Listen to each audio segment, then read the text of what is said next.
Hello दोस्तों, आप लोग को दिखा रहे हैं धान का दवाई और आप लोग शुरू से अंत तक बने रहिए और देखिए कैसे धान दबा रहा है और कैसे अनाज निकल रहा है।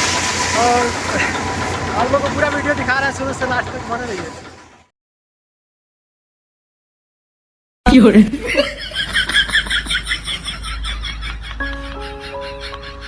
हाँ दोस्तों, तो देख रहे हैं आप यहाँ पर धान निकल रहा है और मेरी बहन थी और देख रहे हैं कि इधर मेरा भाई है जो इस समय लगा रहा है फिलहाल में, और देखिए ताक रहा है।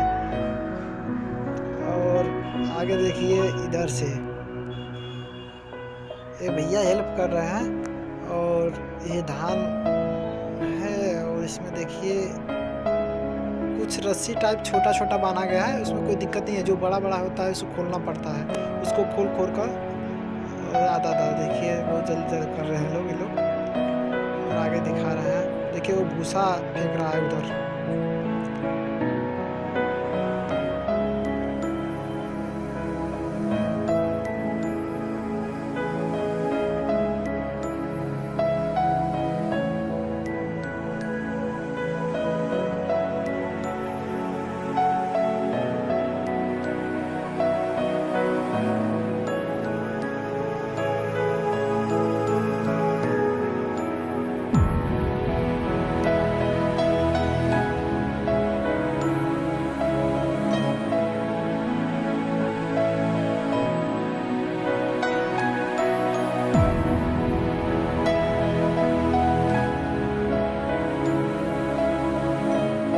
ट्रैक्टर के पीछे मशीन जो लगा हुआ है, ये देख रहे हैं धान निकल रहा है। इसको हम लोग बोरा में भर भर कर कपार पर उठा कर ले जा रहे हैं अपना जहाँ पर रखना है वहाँ पर।